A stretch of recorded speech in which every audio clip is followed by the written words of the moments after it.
After a bunch of wild days in baseball, we finally calmed down a little bit. Welcome to Fantasy Baseball today on a Thursday, September 3rd. I am Frank Stanfield. He is Scott White.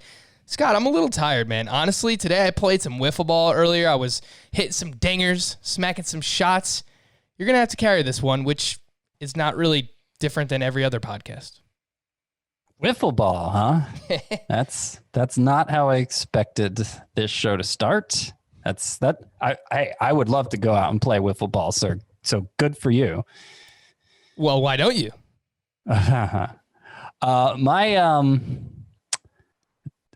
people I have to play with are quite small, and they whiff a lot.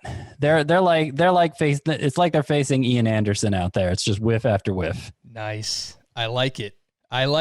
Well, you know what? Just have them pitch to you. Have them throw some underhands. You just hit some bombs, run around the backyard. Yeah, we're working on the throwing thing too. We're working on it, Frank. That's their PE. I'm their PE coach, and we go out there, and I reward them with M&Ms for every time they connect on a pitch. They get an M&M, and they're not even full size M&Ms. They're the mini M&Ms, and so they'll get like 4, but they're happy because they get M&Ms, and they don't know that they should actually be eating more than that. That is a solid reward. What's your favorite chocolate, Scott? On the spot. Wow, there's too many. To start the I did not come prepared for this. You go first. I'll tell you mine. It's I don't know how many people know about this, but it's a little candy bar called the Nutrageous, and it is made by Reese's, and it is fantastic. I'm also a fan of peanut M&Ms. Those are great. But the Nutrageous is just chocolate-covered peanuts. There's like, I don't know, some kind of caramel, bunch of stuff inside of it.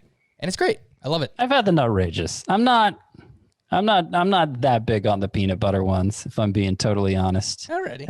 Have you had the caramel M&Ms? Because those kind of elevate the whole M&M franchise. They take it from here and they take it up to here. I have not. You understand what here means. Yeah, that's why you have to watch us on our YouTube channel, youtube.com/fantasy. I was about to say fantasy football, fantasy baseball today. I have not had the caramel M&M, Scott. Well, you should. They're good. I'm more I'm into the mint ones that come out around Christmas time. That's my favorite M&M, but I think the caramel are second, and then third is probably just the original M&Ms. Those are my M&Ms rankings, the top 3. Mint chocolate M&Ms. Never had those either. I like, what are they, peppermint patties? The York patties? Those are good. What? All right. I derailed it enough already. Let's today on the show, we have the Stink-O-Meter, some of 2020's biggest letdowns. Yesterday, we looked at some of 2020's biggest surprises, positive surprises. We have some drops. We have a few returns to the mound. We'll get into the rest of Wednesday's action. We'll answer some of your questions a little bit later on. FantasyBaseball@cbsi.com. Let's start with some of our favorite standouts from Wednesday. Take it away, Susan. Oh, my goodness gracious. All right, Scott, I'll let you get us started here. One of your standouts, whether positive or negative. I think I don't know that there's much fantasy application for this, but Adam Duvall homered 3 times on Wednesday, and I feel like that's the sort of performance that oh my goodness gracious was invented for. And I can at least share a not so fun anecdote related to that. My big dynasty league that I'm talking about all the time, the 24-teamer, for which I'm the 2-time defending champion, entered the playoffs, the number 2 seed, facing the number 7 seed here in the first round, the number 7 seed being Heath Cummings. Really want to beat him for many different reasons. I'd been starting Adam Duvall as my 3rd outfielder in this 24-team dynasty league until this week when he had a little minor injury going into the lineup block. I thought, not worth it. It's the playoffs. Can't risk it. I'm going to bench him, and I'm going to pick up Ender Inciarte to start in his place. I'm losing to Heath. I probably, I would be winning if I had started Adam Duvall, but instead I'm losing, and that sucks. Look, Adam Duvall hits power. He has power. He hits home runs sometimes. Doesn't do much else. And it's hard to predict exactly when he hits when he's going to hit those home runs, as I can personally attest. But he plays virtually every day for the Braves. And if you're desperate for power, you probably missed the one and only 3 homer game he's going to have this season, but he has twice hit 30 home runs in a season, and we shouldn't completely dismiss him. Adam Duvall, of course, 3 home runs, a triple dong, back-to-back days with a triple dong in baseball, both by the Atlanta Braves. Of course, there was a three home run game from Alex Dickerson in yesterday as well. Adam Duvall is 8% rostered. Scott, in, I guess only 15-team leagues are probably where you're looking at Duvall.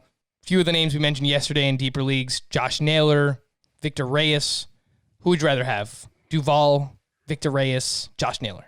I actually think Victor Reyes is my favorite of that group. And for now, I'm inclined to go with Duvall over Naylor, who Naylor went 0 for 4 today in his second start for the Indians. So that would be my ranking. Victor Reyes is, I'd be pretty enthusiastic about picking him up in a 5 outfielder league. I think is kind of across the board production there. Power numbers kind of limited, but some steals, good batting average. I'm kind of interested in him. All right, I'm going to look at 2 rookie starting pitchers because we gave Ian Anderson a lot of love. And I think we have to do the same, obviously, for Tristan Mckenzie and for Sixto Sanchez. So for the second day in a row, I am expanding the oh my goodness gracious players of the night. Tristan Mckenzie, 6 shutout innings, 6 strikeouts. 2 of his 3 starts, he has been fantastic. The other start, he went 4 innings and allowed 2 runs. So it's not like he was bad. He just didn't really go deep into that second start. 14 swinging strikes on 81 pitches. His next 2 starts are against the Kansas City Royals again, and then at the Minnesota Twins. Sixto Sanchez of the Miami Marlins was going up against the Blue Jays on Wednesday. 7 innings of 2-run ball. Extremely efficient. Only needed 79 pitches to get through 7. 8 swinging strikes. Not great, but 9 ground ball outs, 0 walks. Just doing what we've seen Sixto Sanchez do to this point. Mckenzie and Sixto, what'd you think, Scott?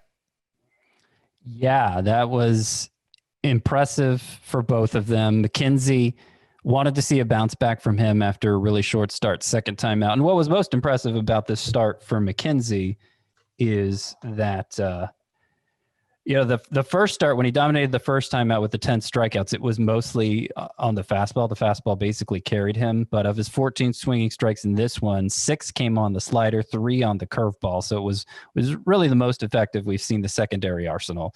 And he needed only 81 pitches to get through those 6 innings. And at that point, the efficiency could apply even more so to Sixto Sanchez, who has issued 1 walk between his 3 starts so far, between them.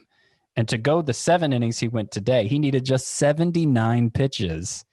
His ground ball rate through his first 2 starts was close to like 70%. It was ridiculous. Only one of the 3 starts did he have many whiffs, but it was a lot of whiffs, and it was against the Rays, not a team we think of as whiffing a lot. So, yeah, I mean, they're both must have. I mean, I think the rostership percentage shows that, and I would have trouble sitting either going forward too. So rank Ian Anderson, Sixto Sanchez, and Tristan Mckenzie the rest of the season, Scott. It's so hard when there's 8 starts between them. Ian Anderson is the only one who hasn't had a. Well, that's not true. Sixto Sanchez hasn't had a bad one yet either. Okay, I'm actually going to go Sixto Sanchez number 1, I think. Ian Anderson 2. Tristan Mckenzie 3, but they're separated probably by like 6 spots in my rankings. They are close, for sure. I think I still go Ian Anderson first of the group. I just think his strikeout potential, the swinging strikes, a little bit higher than Sixto. The ground balls are great ballpark to pitch in. And I could see being excited about all of these guys heading into next year as well. I don't want to get ahead of myself. Again, they really have not made too many starts combined, as you mentioned, Scott. I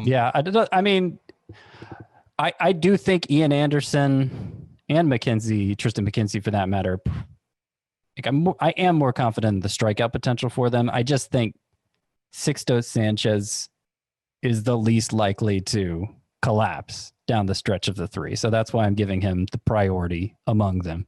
The highest floor. Who would you rather have in a keeper league or a dynasty context?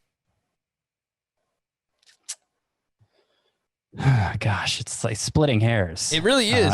I think I'd go Sixto Sanchez for the same reason. Yeah, I did. Look, this was a premier prospect, and the Marlins received him in the JT Realmuto trade. So obviously, very high expectations, and to this point, he has lived up to it. So it's really hard to argue between any of those names: Ian Anderson, Sixto Sanchez, and Tristan Mckenzie. Some news and notes. Josh Donaldson was finally back from his calf injury Wednesday and was batting second in the Twins lineup. He finished 2 for 5 with a double and 2 RBI. Madison Bumgarner will return off the IL this Saturday in a familiar venue in San Francisco.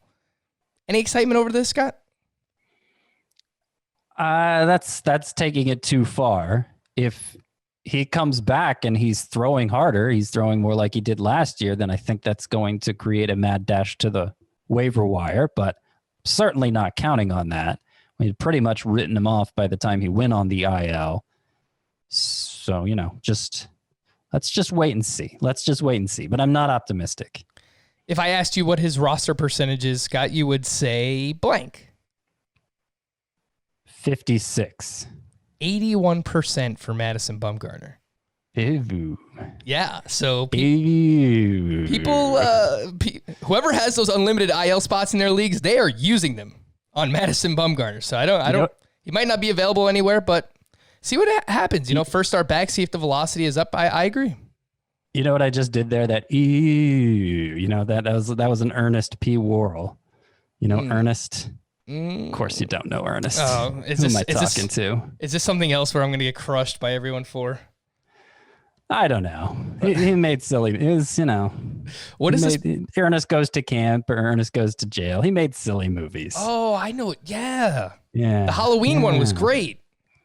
Ernest Scared Stupid. Yes. I watched that a bunch growing up. I didn't know what his full name was. Oh, yeah. Ernest P. Worrell. Yeah. I did. I watched Ernest Scared Stupid. That was a terrible impression, by the way. Sorry.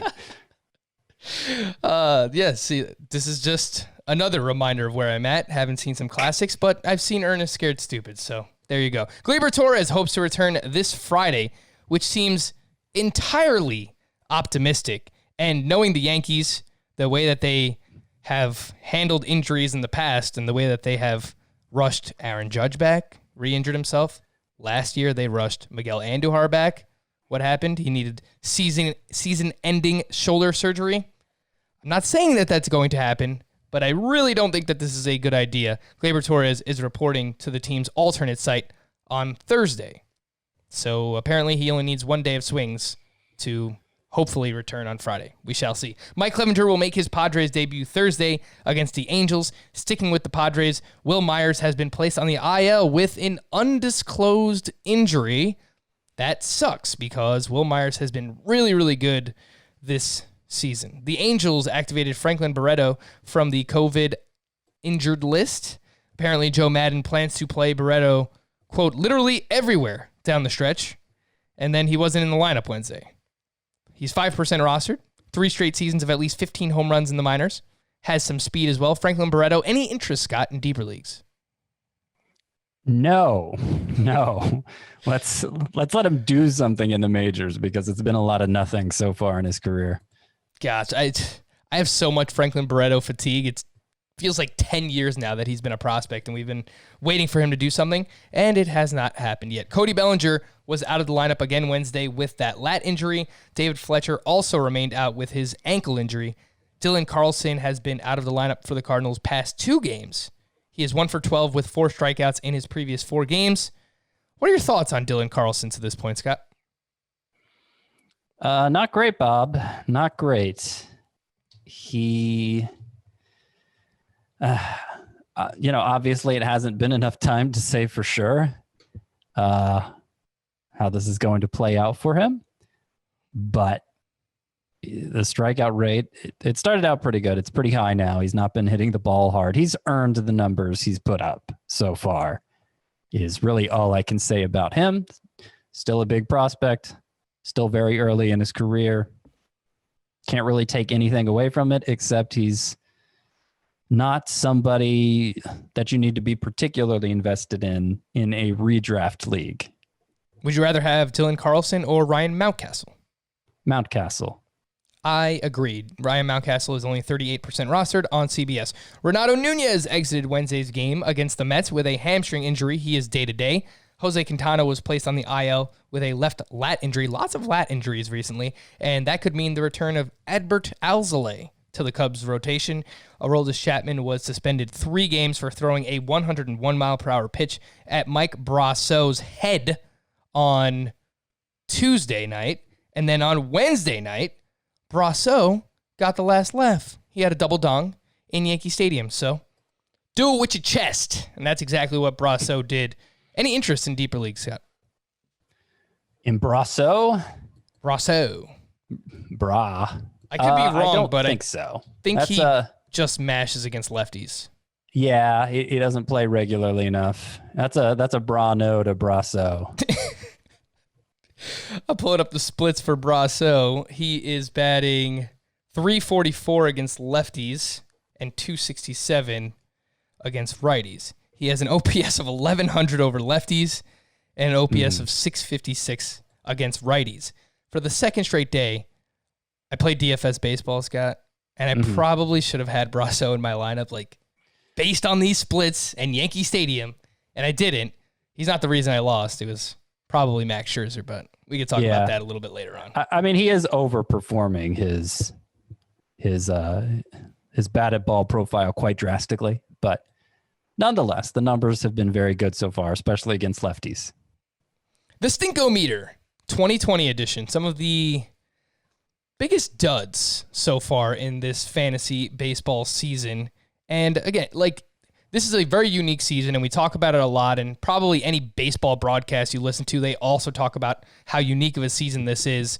And the example I always bring up is Jose Ramirez last year was terrible basically until mid-June. That would have been all of this season, and then we would have never got to see, how he closed out the season, and that's kind of what makes baseball what it is, in fantasy baseball particularly in a normal season, is the grind and the ebbs and flows of a fantasy baseball season.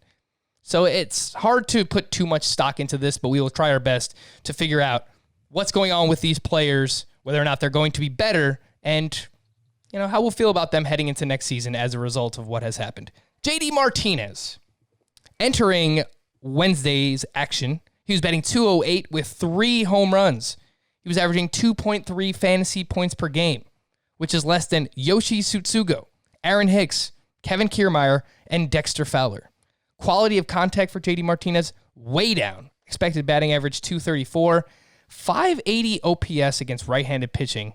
This is now a 2-year trend where he has not been as good against right-handed pitching as he has been against lefties. Let's fire up the Stinko-meter, the first time we have ever done this, Scott. On JD Martinez. Where does he rank? 1 to 10. So this meter isn't calibrated at all yet. And it's not about... We've never done it before. So if there are some internal inconsistencies, just bear with me. But I'm going to go with a... So what does 10 mean on the Stinko meter in your eyes? What does that mean? Like, at this point, you would consider dropping the player. Okay. An early round player that has been just so bad, you might drop him. Because all of these are really good players that it would seem like heresy to drop them. Okay. I will go then with like a 5 for JD Martinez, a 5. Let me tell you what I'm encouraged about. First of all, the plate discipline numbers pretty much in line with his good years. He is, however, 33 years old. Oftentimes, declining numbers against same-handed pitchers is a sign of aging happening. That tends to happen with older hitters. And specifically for JD Martinez, maybe the thing that worries me most of all is I keep seeing this storyline. It started way back in spring training before the shutdown. Back when we thought it was going to be a full-length season, he was complaining about the restrictions put on video use in games because of the Astros scandal. MLB was really limiting video use in games. He was complaining about it way back then. And because of the COVID restrictions, MLB put even more restrictions on it. So it keeps coming up. Like it's a common topic of discussion in the Red Sox beat writing world. Like it just seems like a guy who really relied on that to make in-game adjustments, video use, and he doesn't have that available to him. So, that's kind of searching for an explanation. But I do think at this point it's worth mentioning. And my latest round of updating the rankings, I dropped him the most I have so far. I think he's still I think he's still barely in my top 20 outfielders, so nothing crazy, nothing to the point of dropping him. But it was a significant drop. Yeah, in Scott's head-to-head ranks, he has JD Martinez at number 20, so nice call there. Just ahead of JD Martinez, you have Marcell Ozuna, Eloy Jimenez, Luis Robert, Kevin Biggio, Mike Yastrzemski, who hit another home run on Wednesday as well.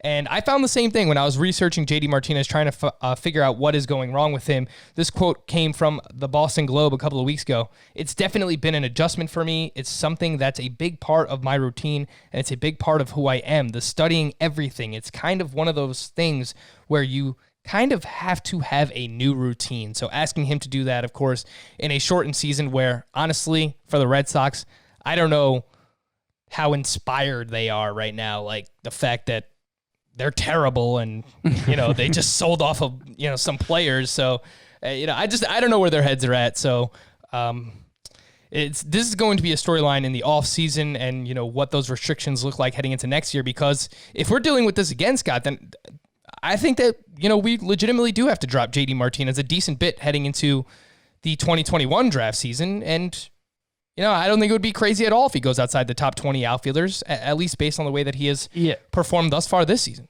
Oh, if he doesn't recover at all over the final 3.5 weeks here, I think regardless of the video narrative, he's not going to be somebody we're drafting in the first 5 rounds next year.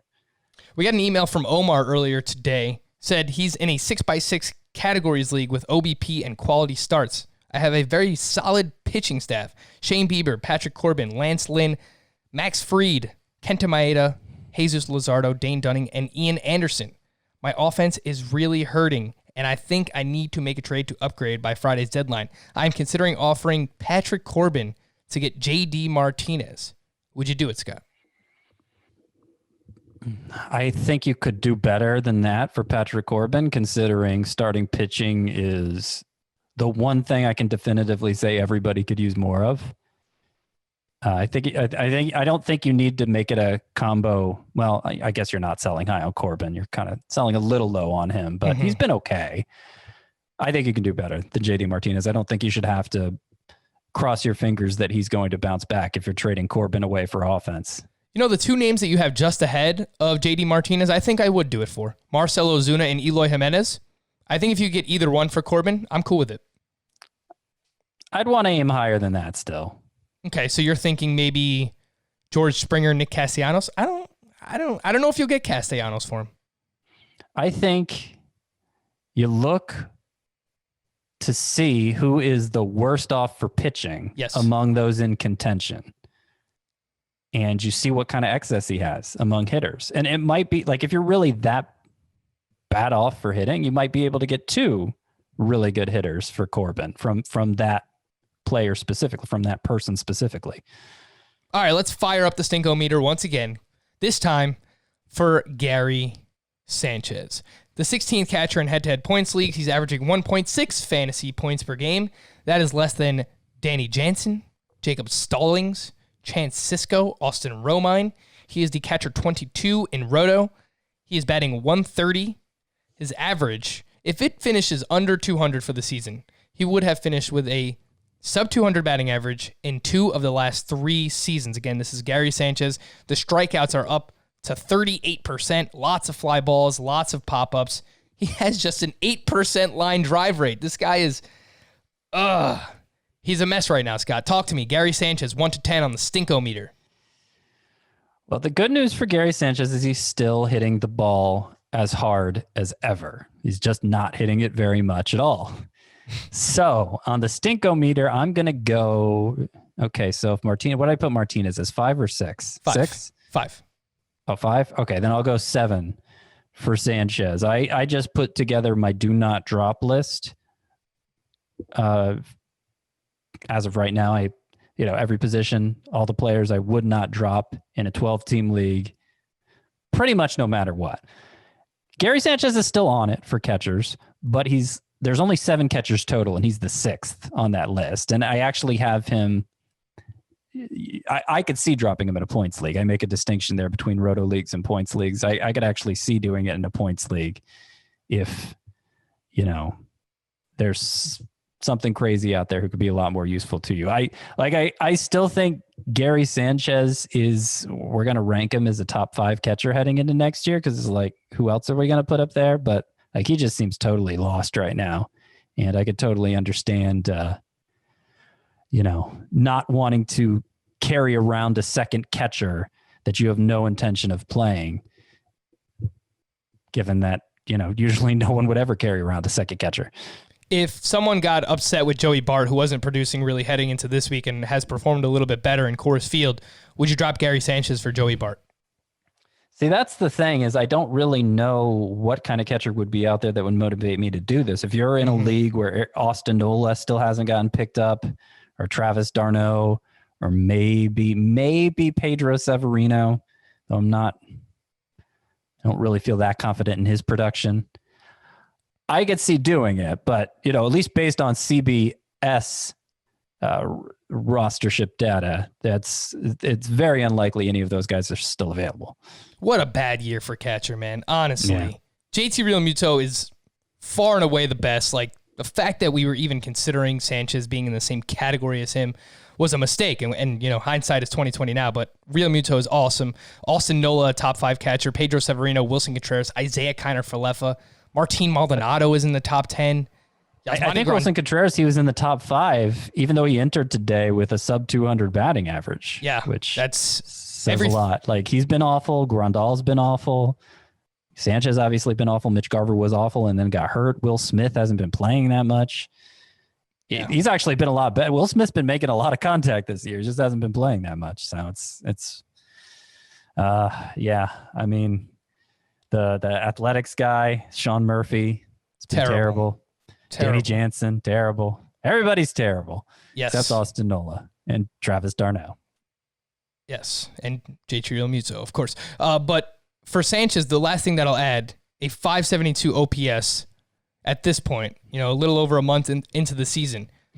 I guess this was in his range of outcomes, because he's had months where he's just completely plummeted. Like, he's one of the most streaky players that I don't want to say, maybe ever. I mean, he's very streaky. There's some OPSs I looked at in his career for a month. 358 July last year, 474 June 2018, 286 July 2018, 490 in March and April of 2017. This isn't new for Gary Sanchez. He has month stretches where he just looks completely lost at the plate. So I guess we probably should have factored that in a little bit more in just a 2-month season. Pete Alonso, let's stick in New York. Just hit his 7th home run on Tuesday, entering Wednesday's action. He was the 32nd first baseman in Roto, averaging 2.4 fantasy points per game in points leagues. That is behind Yandy Diaz and Miguel Cabrera, to put that in perspective. What are we thinking about Pete Alonso, Scott, on the stinko-meter? Okay, so compared to JD Martinez, who it seems like there may be external factors contributing to his struggles, and compared to Gary Sanchez, who has been epically bad, Pete Alonso has just been normal bad, like within the range of outcomes bad. So I don't really have many concerns for him. I did lower him in my first base rankings from top 5 to maybe 10th, because there are other guys that you could justify ranking ahead of him. But he's still, from today forward, I can absolutely envision a scenario where Pete Alonso leads the majors in home runs. So I'm actually, in terms of stinko-meter, he's going to be pretty low for me. I'll put him as 3. I actually agree with you, and I was not a Pete Alonso fan entering this season. I thought that his ADP was too high based on someone who really contributes power and not much else. And I agree. I'm not as worried. Like, the biggest thing for me that I've seen is that his ground ball rate is up about 6%. So he's got to lift the ball a little bit more. But, I think that that's something that can kind of even its way out over the next month or so, the final month of the season. And the fact that he has struggled against fastballs mightily. He is slugging just 343 against fastballs this year, whereas last year that was 669. That is a huge difference. I mean, we're talking over 300 points of slugging percentage for Pete Alonso on fastballs, and he is someone who, typically as a slugger, I mean, he hits fastballs well, and I would expect that to get better. And heading into next year, if people want to downgrade Pete Alonso, I will be ready to buy the dip. I do think that this has been a little bit fluky based on what we've seen thus far. So I agree on Pete Alonso. Not as worried about him. Javier Bias, someone I know who you were worried about and I was buying in on this season, and so far has not really worked out well. On Wednesday, hit his 6th homer of the season, which, sure, that's nice, but entering that game, he was batting 200 with a 612 OPS, career high 34% strikeout rate. His exit velocity on fly balls and line drives is actually higher this year than it was last year. He's just getting killed on breaking balls. He was up over a 280 batting average, Javier Baez was, each of the past 2 seasons on breaking balls this year. That number is 115, Scott. Stinkometer, Javier Baez. Are you able to look up quickly if he's seeing more breaking balls than in past years? While you give out your number, I can definitely pull that up for you. So I'm going to go for Baez. Not super worried. A little more worried than Alonso. It's a high volatility profile. A guy who doesn't make a lot of contact and doesn't get on base much apart from contact. He's going to be doing nothing during the stretches where he's not killing it. So I think that's mainly the problem. That's mainly been Javier Baez's problem so far, and it could turn around from one day to the next. And so I'd be reluctant to sit him or really do anything with him other than just ride it out. But, there is the risk of he just doesn't have enough time to really get going and the season ends before he rewards you for sticking with him. There is the risk of that. There's just no way of predicting when things are going to change for him. So Javier Baez saw breaking pitches 37% of the time in 2018, saw it right around 35% last year, and this year it's up a little bit to 39%. So seeing breaking pitches 4% more doesn't seem like enough to actually make that big of a difference, but again, I don't have a frame of reference for that, come to think of it.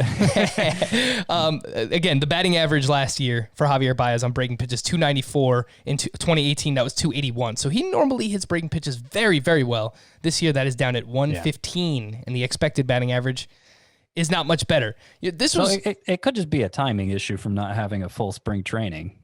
Yeah, definitely. And the reasons why you were off Javier Baez this year were the reasons that I have been off him in years past. But this was the season where I just I gave in. I said, you know what? I'm done doubting Javier Baez, and every year he makes me look silly. And then this is the year that he made me look silly. So a rocky relationship for Javier Baez and me thus far. He doesn't know baseball. You, Frank.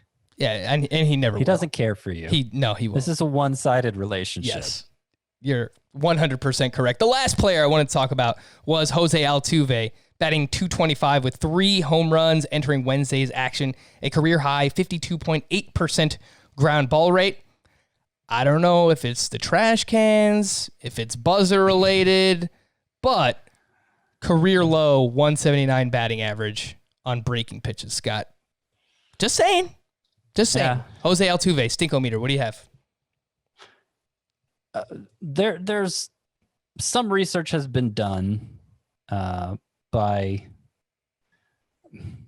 sources that okay, I'm not even going to go there. There was some reason to believe Altuve didn't hear many trash can bangs during his at bats, at least in 2017. So just put that out there. He showed signs of decline last year, even though he had a career high in home runs. The skills that Jose Altuve normally excelled at showed signs of decline. So my worry here is probably about a 5, the same as JD Martinez. That said, I still look at the track record and think he's more likely than not to turn it around. I have lowered him in my second base rankings behind guys like Brandon Lau and Kevin Biggio. But he's still in a range where I'd probably be starting him if I had him. So I'll go 5 for Jose Altuve. Yeah, he is getting up there in age. He's not super old or anything. He's 30 years old at this point. But, the second base position we knew it wasn't going to be a great one coming in. So I tend to agree. Like, unless you picked up Brandon Lau for some reason, of course, yes, you can start him over Jose Altuve. But, I mean, how far are we going to drop him? Like, are you going to start Jake Cronenworth over Jose Altuve, Scott, if you had both? I might. I'm very high on Jake Cronenworth. I might start Robinson Cano over him. That was the next name I was looking at. Yeah, I could see doing like it would for somebody who's red hot like that. And, there's reason to buy into the skill backing up the production.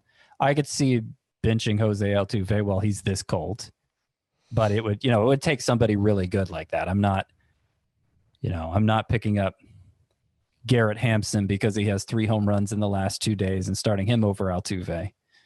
Yes. I tend to agree there. Our first edition of the Stinkometer. Hopefully we don't have to do this again. Hopefully everyone just performs the way that we expected them to coming into the season. Quickly promote a few things. For more than a decade, Fantasy Football Today has been delivering league-winning analysis and advice as part of the CBS Sports Podcast Network. Now, they're coming at you fast with a brand new feed. Don't worry, the old one will stay the same. The Fantasy Football Today in 5 podcast is your audio outlet for fantasy news and advice in 5 minutes or fewer. It'll feature familiar voices like Adam Azer and the rest of the FFT crew, Jamie Eisenberg, Dave Richard, Heath Cummings, and Ben Gretsch, as they break down what matters most to help you win your league in a quick-hitting format. Available first thing in the morning, Monday through Friday. Download and subscribe to Fantasy Football Today in 5 on Apple Podcasts, Spotify, Stitcher, your smart speakers, and anywhere else podcasts are found. We appreciate everybody who has already given us a 5-star rating and review on Apple. We currently have a 4.5-star average. I think that needs to get up. I don't know what happened before I was here. Actually, I do because I listened to you guys for probably the past decade or so. But let's get that average up. We're at 4.5 stars.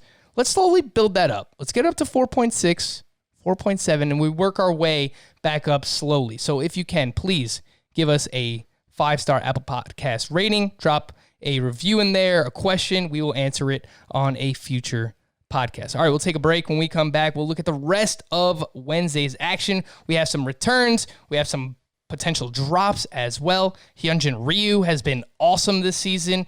Zach Wheeler has been great as well. We'll talk about those names. Do it here, Fantasy Baseball Today. We've already fired up the Stinko-meter today. Let's get the Drop-O-meter going. Got a few names for you here. Not really great names. Kyle Freeland. If you ask Scott, he probably should have never been owned in the first place. But against the Giants on Wednesday, he allowed 8 hits and 4 earned over 2 innings. 74% rostered. What is the Drop-O-meter on Kyle Freeland, Scott? I think that's a big fat 10. Yeah, Kyle Freeland has now allowed 19 hits over 6 1/3 innings in his last 2 starts. A lot of regression all at once there for that guy. Forget about it. Forget about him. How about Jordan Montgomery? Could not escape the first inning against Tampa Bay. 5 hits, 4 earned. He is 74% rostered as well. Yeah, certainly not as good as I hoped he'd be this year. But probably still better than a lot of what's out there on waivers. There's no reason to cling to him if you have to free up a roster spot. But on the Drop-O-meter, I'm going to give Jordan Montgomery a 7. Yes, that's exactly the number I was thinking as well. Adrian Hauser, 5 earned runs over 5 innings pitched against the Tigers. He is 61% rostered. The Drop-O-meter, Adrian Hauser. He's just completely abandoned the missing of bats in favor of ground balls this year. which, ground balls are good. Strikeouts are better. It's probably not his choice, though, if we're being honest, Scott. Okay, fair enough. But that is what the underlying data shows. Is a lot more ground balls. Basically, he has 8 total strikeouts between his last 3 starts, and he's allowed 9 hits in each. Ground balls, they do have a high hit rate. It's not a high home run rate, obviously, which is why they're preferable to fly balls. But yeah, okay. So look, I don't think Hauser's ever going to be somebody who is just a horrible start for you, but it's pretty clear at this point that he's not a real asset either. So on the drop-o-meter, I'll give him like a 6. Would you drop any or all 3 of Kyle Freeland, Jordan Montgomery, Adrian Hauser for Tyler Mahle, who on Wednesday against the Cardinals, 7 innings of 3-run ball, only 3 strikeouts, 12 swinging strikes on 97 pitches. He is 46% rostered, and it looks like he might be a 2-start pitcher next week at Chicago and at the Pirates. Freeland, Montgomery, Hauser. Do you drop any or all? I'm just encouraged he was able to pitch so deep in the game. Yes. Didn't get many strikeouts, but the whiff rate was fine. And I think I'm hopeful he's in the rotation for good now. So I would drop any and all of Freeland, Montgomery, and Hauser for Tyler Mahle. Would you drop those names for Pineda? Yes. Would you drop them for Dane Dunning? Yes. Dane Dunning is only 36% rostered.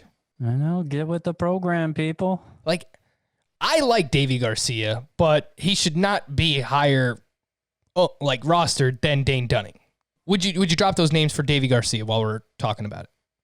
Yeah, maybe not Hauser. It depends how much you need the guy to be in your actual lineup as opposed to just stashed away on your bench. I'd rather stash Davy Garcia in the upside there if he does. It looks like he's going to get another turn for the Yankees in a doubleheader Friday, I believe. Mm-hmm. And if he's good enough, I imagine they'll be able to keep him around. We had some return. Anything else you wanted to add there? No, that's fine. Go ahead. We had some returns, and specifically, Scott, I'm trying not to be sucked in again. I don't know what it is about his presence, but it's just like there's a magnetism that draws me to Joe Musgrove, and it was the return of the Mus. Yeah. On Wednesday. 3+ innings, 4 strikeouts, 9 swinging strikes on 46 pitches. 9 swinging strikes on 46 pitches. Like, that is a great rate. The fastball velocity was up a bit, 92.7 miles per hour on the fastball, 91.9 earlier in the season. Your interest level in Joe Musgrove? Frank. Hey, it's Franklin. And it's me, Musgrove, your favorite, back to deliver for you again. Are you not transfixed by my incredible swinging strike rate on those 46 pitches? Franklin? Oh, I am. I'm not. You are not. I'm not. He is 54% rostered. Should that be higher? Look, if you're hurting for pitching, take a flyer on him. There's some upside there. Frank's not the only one who's been saying it. I've not been his loudest supporter, Musgrove, that is, over the past couple years. I'm definitely Frank's biggest supporter, but not Musgrove's. So I'm not going to get as enthusiastic about this. I'll never get as enthusiastic about it as Frank is. But that is true. I'd drop Kyle Freeland for Musgrove. I'd drop Jordan Montgomery for Musgrove. He's probably like a top 60 pitcher immediately coming back from injury just because he hasn't disqualified himself from being a top 60 pitcher yet. So, it's noteworthy that he's back. Musgrove or Tyler Mahle? Mahle. Musgrove or Davy Garcia? I think I go Davy there. I agree. I would have Musgrove behind both of those names as well, but pay attention. Let's see what happens. 2 other names, bigger names that returned on Wednesday. Charlie Morton, just 2 innings pitched. The velocity was way up. I don't know if it was only because he pitched those 2 innings. It's like right around 35 pitches. 94.6 miles per hour on the fastball in this start, the return. That was 92.5 miles per hour earlier in the season, and that is something that we were really worried about Charlie Morton, so that was great to see. And then Walker Buehler back against the Arizona Diamondbacks, returning from a blister issue. 5 shutout with 6 strikeouts. I think it's just kind of status quo here with Walker Buehler. But Charlie Morton, much more interested in him now, seeing this velocity. Yes, very encouraging from Charlie Morton. I'd hope to see this coming back from the injury. The only problem is they let him throw, 36 pitches in this first start back? So it is Tampa Bay, Scott. It's Tampa Bay. They bring new meaning to abundance of caution. And by the time he's stretched out for a full workload, the season's going to be over. So, maybe he could give you a couple 5-inning outings between now and then, just if he's really efficient. But that's a little disappointing. Yeah, probably going to be better in roto as a result of that than head-to-head points. I don't think he's going to really give you much volume in terms of those innings pitched, as Scott alluded to. The rest of Wednesday, we saw some studs on the mound and basically just do what they've done all season. Hyunjin Ryu at the Marlins, 6 innings of 1-run ball, 8 strikeouts. That is now 6 straight starts, allowing 1 run or less for Hyunjin Ryu. His ERA is down to 2.72. Zach Wheeler going up against the Nationals, 6 2/3 shutout, 6 strikeouts, at least 3 earned runs in or less in every start this season. And then Zach Gallen, my boy, 7+ innings. He allowed a walk in the 8th, and then they pulled him, but 7 shutout, 1 hit, 2 walks, 7 strikeouts, now 2 earned runs or less in all 8 starts. The ERA is down to 1.80 for Zach Gallen. So between Gallen, Wheeler, Ryu, anything that you wanted to add on these 3 gentlemen, Scott? It's been a very weird year for Wheeler, who has had the worst swing. He's never been a great swinging strike rate guy. Good, decent enough strikeout guy, but never a big whiffs guy. But it's been worse than ever this year. He got 18 whiffs in this game, so that was nice to see from him. And he has allowed 2 earned runs or fewer in every start but 1. I think you mentioned that already. And then Christian Javier. Either this is a total mirage or he's the weirdest pitcher we've ever seen, because tons of fly balls, very few swinging strikes, not great control, and yet he's great every time out. Mm-hmm. So, and you look at his minor league track record, and it's like, okay, he wasn't getting a lot of whiffs there either, but at least he was getting a lot of strikeouts, and that's itself has been, you know what? His whiff rate in the minors is better than I give him credit for. I take back that last sentence.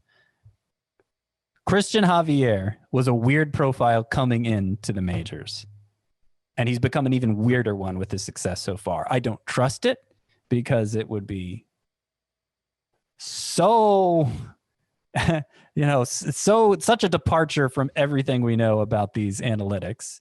But I'm not entirely ruling it out that he is this good, just because it's such a weird, the pitch selection is for him is so weird. The fact that he has a fastball and a slider basically, but manipulates the fastball so much. It's really hard to evaluate Christian Javier. I'm skeptical, but I'm keeping an open mind. Yeah, and I'm holding up a big old L on my head because I had him as a sell high candidate for the reasons you mentioned. It's just his statistical profile just doesn't really add up. The underlying numbers don't really add up, but I don't think it's an L yet. Sometimes these things just happen where, for a stretch we can see a pitcher specifically, overperform his peripheral numbers.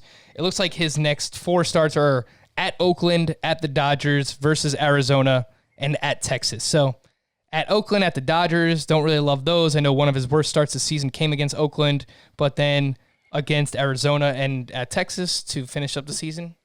That's not bad for Christian Javier. Some waiver wire names. Big Brad Miller, 2 for 3, another homer. So just going to keep mentioning his name until his roster percentage climbs. A name that you brought up when we first joined this little soiree together, Scott. Devin Williams. 1 inning pitched, 2 more strikeouts. He's kind of like the National League version of James Karinchak right now for the Milwaukee Brewers. 22% rostered.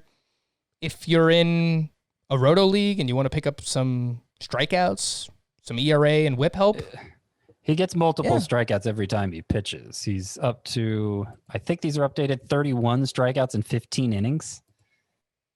So yeah, like he's pretty damn good. He is a 5x5 stud for ratios. I mean, he gets strikeouts with such frequency that he's competing with a lot of these starting pitchers, particularly the guys who are struggling to go more than 5 innings. And I'd rather start him than a lot of them. And it's hard to argue with that. I know some people have talked about picking up relievers in head-to-head points daily leagues where, they can just kind of pick up points, consistently with having those relievers in there. Again, Devin Williams, I think, is one of those who has been awesome this year. Randy Arozarena hit his first home run with the Tampa Bay Rays. He has started 2 of the last 3 games for Tampa Bay. And reminder that the Rays gave up a pretty big prospect in Matthew Liberatore.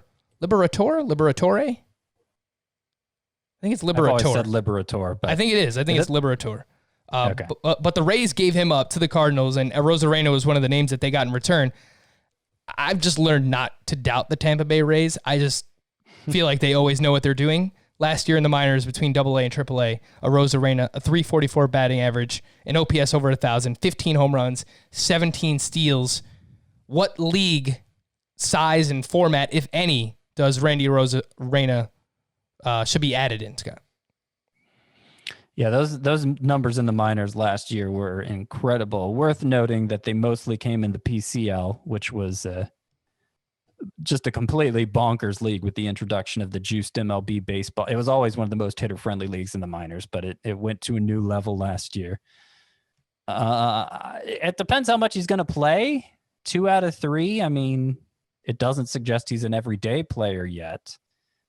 So I would probably leave him for like the 15-teamers and pretty fringy even there. Like I'd probably pick up Adam Duvall over Arozarena at this point. I would pick Arozarena up in roto leagues where, if you just have a spot to speculate on your bench, see how the rest of this week plays out. I think there's some upside there. So I wouldn't really want to miss that. I'd be willing to stash him if I have a bench spot available. Okay, that's fine. The last name I wanted to mention, Tyler Naquin, 7 straight starts for Cleveland, 3 hits, including a double dong. He has 4 home runs in his last 6 games. Does this matter, Scott? It might. The data looks good on him. He'd gotten some hype in the past, but it seemed like the Indians quickly moved away from him. So worth keeping an eye on. Pretty low end right now, though. Some bullpen notes. Michael Givens pitched in the 7th inning with the Rockies down 6-4 at the time. Daniel Bard pitched in the 9th. Come on, Rockies. After they took a 3-run lead, picking up his 4th save of the season. Again, that is Daniel Bard. He is 15% rostered if you need saves. Yeah, it must mean he's the guy still, right? He was the guy before the Givens trade. I thought it was pretty clear that he was the guy only because he was forced into being the guy and that Givens would be a better guy.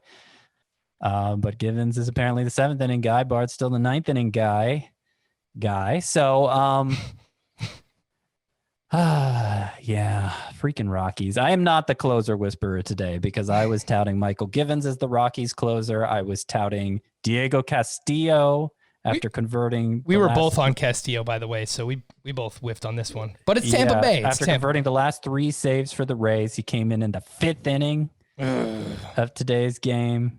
So still not much clear. I mean, look, he could go out and get their next save still, and just who knows. And then the other one was for the Royals, who I was backing Scott Barlow. He gave up 3 runs in the 8th inning of today's game. And even earlier in the day, MLB.com beat writer for the Royals, whose name is Jeffrey Flanagan, was indicating that it looks like it's Greg Holland's job and was actually saying Jesse Hahn could get his sneak in and get a few save chances himself. So he was limiting it to the 2 old guys there, Holland and Jesse Hahn, and leaving out Barlow and Josh Stallmont. So, it's looking like all my predictions there were wrong so far, but it's always day to day whenever a team makes a closer change. A team that might be making a closer change, they don't really have a choice. They traded their closer away, is the Arizona Diamondbacks, and we saw Stephon Crichton came in the 8th inning. He quickly got out of it, pitched 1 inning on 7 pitches. Kevin Ginkel came in the 9th in a 1-run game, allowed a game-tying home run to Mookie Betts, and then Junior Guerra came in extras, and the Dodgers walked it off. Junior Guerra. So I'm leaning towards Stephon Crichton. At least he didn't stink tonight like the other 2 guys did. So if you want to speculate in deeper leagues and you are really hurting for saves, Crichton is the name that I would be looking at. All right, Scott, let's quickly answer a few questions. I have 5 here. Let's try and get through these as quickly as we possibly can. Some APR questions, Apple Podcast review. This one's from Cups1234. Mike Trout only attempted 13 steals last season. Even though his sprint speed remained elite, this year he has only attempted 2 steals come next season. Is there any fear Trout will be a 5 to 10 steal guy? In that case, I think he probably shouldn't be considered a top 10 pick. At that point, he feels like Freddie Freeman. It would be great if I knew how to read. At that point, he feels like Freddie Freeman, except playing a deeper position, and will chip in extra homers and a few steals. What is your opinion of this? Like a stretch. I mean, there's very, very consistently Mike Trout has been the best hitter in baseball, apart from any base stealing prowess. I mean, that's always the fear. That's what do I always say about stolen bases? They're mostly a matter of intention. And for a guy who primarily the main thing he brings to the table is his bat, there comes a point where the team just doesn't want him running much anymore, or he decides himself that it's not worth running anymore. With Trout specifically, his first 2 years, he stole 49 and 33 bases. His next 2 years, it went to 16 and 11. But then he bounced right back with 30, 22, 24 the next 3 years. So it's been kind of this up and down thing with him that makes it even more difficult to predict where the steals are going to go for him next. But I do think if he doesn't, unless he goes on some kind of stolen base binge here to close out the season, I think it's fair to go into next year not really counting on any steals production from him and just taking it as a bonus. I think that's fair. But to say he won't be a top 10 pick, that seems ridiculous. Yes, I agree. I think that's kind of crazy. This one's from Dr. Spaceman 25. With Michael Brantley off the IL, I need to drop a player. My lowest roster percentage players are Robinson Cano, Jeff McNeil, J.D. Davis, Mark Canha, and Trent Grisham. At this point, I'm not sure Brantley is better than any of these guys. He did homer on Wednesday night. Should I just drop him? 7x7 head-to-head categories with walks and strikeouts for hitters. It's a keeper league. I can keep them all except Brantley and Davis for $1. Brantley and Davis are basically market rate, so won't be keeping them. I'm in first place. So Cano, McNeil, Davis, Canha, Grisham. Would you drop any of those names to get Brantley in? I know I have Brantley ranked the highest of this group, but it's really a lot of the same thing. I feel like I honestly, I think the one I'd drop, as much as it hurts to say, is Mark Canha. Really? I was thinking McNeil. McNeil's been very underwhelming this year. I know, but there isn't enough in the underlying stats to lead me to believe that something's really wrong with him. So I just think just because the hat production hasn't come yet, I think it would be wrong to assume it won't. And, Mark Canha hasn't really provided the power I thought he would. And obviously I'm not in favor of dropping Mark Canha in a vacuum, but you're putting me in a real tight spot here, Dr. Spaceman. And I don't know. I think Canha might be the low guy for me. He's older, so you're not going to miss keeping him that much. I think it might be him. Fair enough. Some emails. fantasybaseball@cbsi.com. This one's from Sean, Dear Thomas, and Roland. Scott Rowland? Scott Thomas? I don't know. Great trade. I give up Acuna, Miguel Sano, and Rich Hill. I get Max Fried, Starling Marte, Andrew McCutchen, and Drew Pomeranz. I know I'm giving up the best player in the deal, but I still win, right? No, you lose. That's Acuna, Sano, and Rich Hill for Fried, Marte, McCutchen, Pomeranz. So what's the grade? It's D+. All right, so he put Carpenter and Wainwright in parentheses after Thomas and Rowland. Yeah, so it's some kind of there was more than just the two of us on Cardinals thing. Yeah, so it's some kind of who was Thomas on the Cardinals? Who had a player whose first name was something and his last name was Thomas from like the mid 2000s, early 2000s. Lane Thomas. Lane Thomas is on the team now, right? That would be lame. Lame Thomas, am I right? This one's from Joey, head-to-head categories league. Give up Patrick Corbin to get Luis Castillo. Yes, I rank Castillo higher. From Aaron, would trading Marcell Ozuna and either Lance McCullers or Andrew Heaney for Charlie Blackmon be a win? If so, which pitcher would the other guy be more likely to accept? I would trade Heaney and Ozuna for Blackmon. I would not trade McCullers and Ozuna for Blackmon. I agree. You're asking which one is he more likely to accept? It would be McCullers, but at that point, I wouldn't advise. Well, maybe doing not, because McCullers' numbers are probably worse so far. Maybe not. I mean, Heaney's numbers are pretty bad too, right? What's that? I think overall Heaney's numbers are pretty bad too. Yeah, I think ERA is over 4, but I think up for McCullers it's over 5, right? This would be a very easy thing to figure out. Yeah, McCullers is over 5 and Heaney's is in the low 4s with a lot of strikeouts. So, whatever. Only offer Ozuna and Heaney. Don't offer Ozuna and McCullers. And if he takes it for Blackmon, great. To stream or not to stream for Thursday. Actually, a pretty light slate on Thursday. Only 9 games. Got some day baseball too. Alec Mills against the Pirates. What do you think? No. If you're desperate. Lance Lynn and Zach Greinke are going up against each other. They are must starts. Anibal Sanchez at the Phillies. No. Zach Eflin on the other side against the Nationals. Nah, I don't think so, Tim. J Happ at the Mets. He dominated them last time he faced them. Yeah, but not going to count on Lightning striking twice. Robert Gazelman is probably an opener, so you probably don't want to start him anyway. Yeah, don't start him against the Yankees. Mike Clevenger's debut, you're starting him. He's a must start. Andrew Heaney, we were just talking about him, against the Padres. Not against the Padres, no. 4.62 ERA for Heaney. Taijuan Walker at the Red Sox. I could see doing that. Red Sox, as bad as they are, it's, I don't make that call lightly, but I could see doing that because of the matchup. Martin Perez against the Blue Jays. No. Dylan Cease at the Royals. Yes. Danny Duffy against the White Sox. If you're trying to catch up in strikeouts, I could do that. Luke Weaver at the Dodgers. No. Clayton Kershaw is a must start, and the Mariners and A's are not playing. Alrighty, that'll do it. He is Scott. I am Frank. Thank you all for listening and watching Fantasy Baseball today on our YouTube channel. We'll be back again tomorrow. Bye-bye.